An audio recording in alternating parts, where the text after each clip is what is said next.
Hello everyone, thanks for tuning in. This is Singularity once again, bringing you my third placement match. I'm playing here on Metalopolis, down in the bottom 6 o'clock position is the red Zerg. My opponent is Branches, the blue Terran, at the 12 o'clock position. Now, I know that some of you might not be too interested in a bunch of placement matches for a fairly low level player, but those of you who are, generally you might actually get some benefit out of this if you yourself are a fairly low level player as well. You may actually see something I did or didn't do, or that one of my opponents did or didn't do, that you can learn from. Take it as that, take it as little more. And really, I'm probably not going to bring every single ladder replay that I have, because, well, this is 6 months worth of games, right?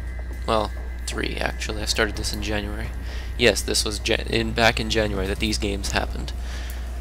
So, really, I'm just going to be bringing the more recent ones after this.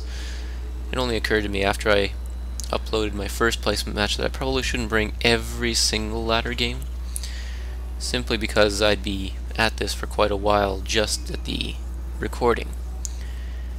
Anyhow, on to the game then. At this point, I'm going for a fast expand over here. This is, given our relative positions, this is actually not a bad position to do this in.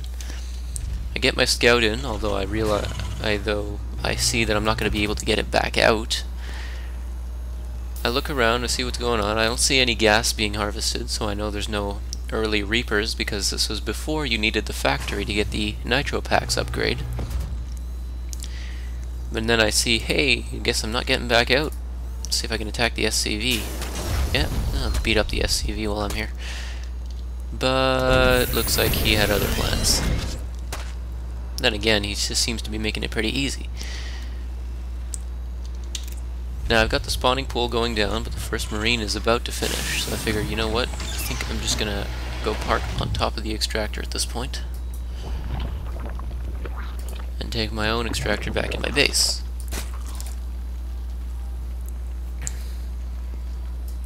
Now, after this, he's getting the orbital command. He gets the 17, 1 Marine, 16 SCVs. Fair. It's fair. It's not a bad time. Now I'm trying to pick off this injured SCV here, and he's making it pretty easy for me by not actually fighting back. And I actually do get it in the end. And then the 2 Marines show up, and that's the end of that drone. But of course, during this time I was not on top of my macro. As you can see, I kind of piled up a few resources more than I needed, so I really tried to quickly get things in hand. I'm a little bit ahead in harvester count, which surprises me. I thought he had more SCVs than that.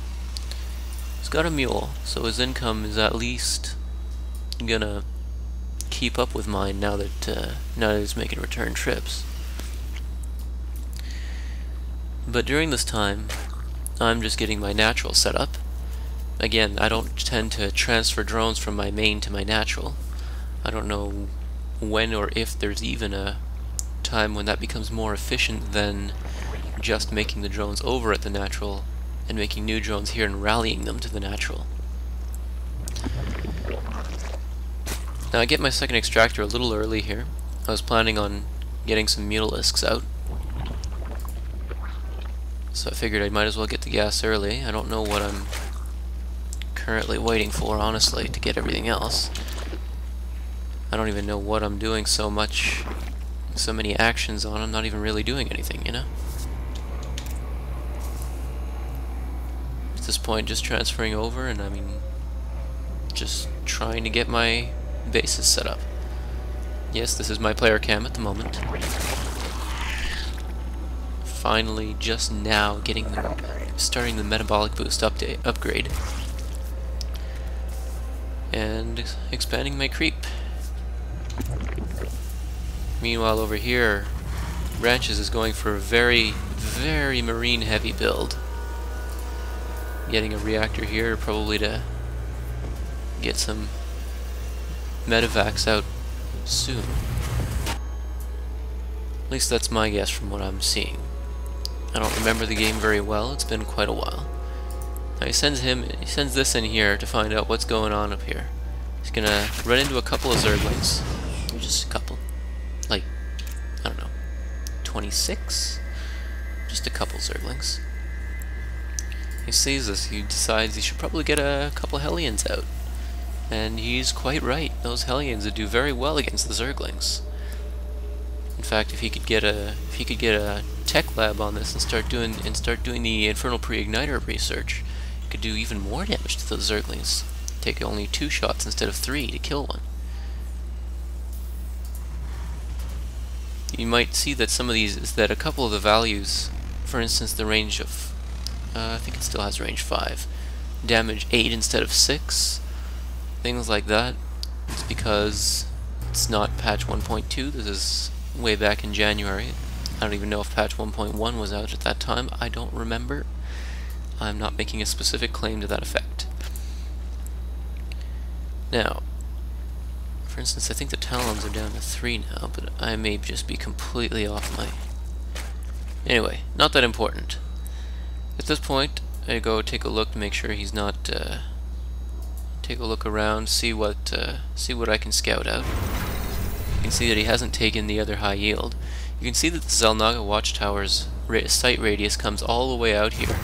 So if you're sitting at one of them, you can see both the high yield resource bases. Now, having seen that he wasn't here, this is a staging area. I'm setting up my roaches here. Now, one thing you'll notice I don't do, which I should have done, is take a peek at the front door every now and again. See what's piled up right here. A lot of Terran players tend to pile up their forces right in front of the door, especially at low levels. And so even a single Zergling coming up here, you can get a good idea of what's actually in their force.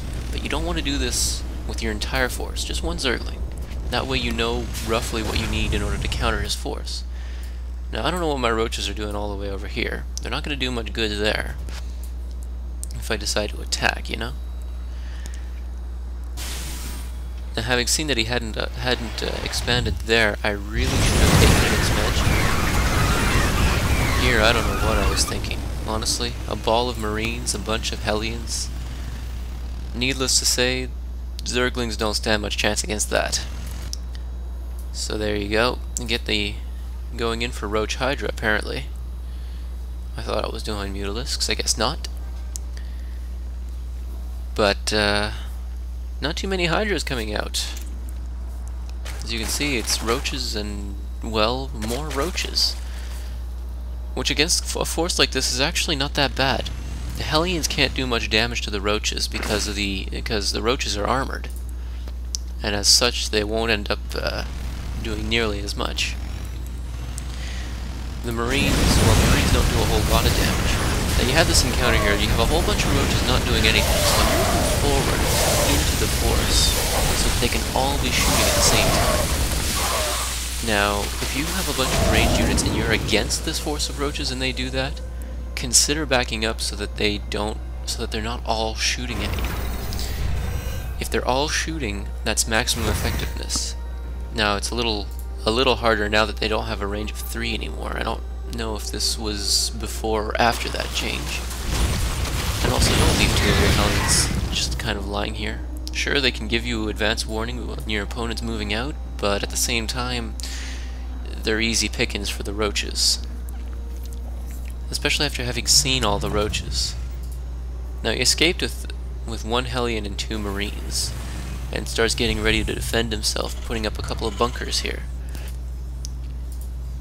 But a couple of bunkers, you better have some Marauders out against a force like this. And he realizes that too. He sees a lot of roaches, so he's getting ready to put out some Marauders. But it took him a little while to actually get that tech lab up and running and all that. Here you have a barracks that's not quite on the reactor. Now the roaches move in here. Hydra's behind them doing quite a lot of damage. And I've seen people underestimate just how much damage Hydras actually do. Consider, with a plus 1 upgrade, it's doing 13 damage every hit, but attacking faster than a Marine. Imagine your Marine doing 13, 14 damage a shot. That's what we're talking about with Hydras, only they're tougher than a Marine. Now he knows with the Zerglings in his base and all this, there's really not a lot that he can do. So that's it. He ends up GGing out. So that's really all I got to say on this one. Thanks for watching, thanks for listening, hope you enjoyed it, and I'll catch you guys next time.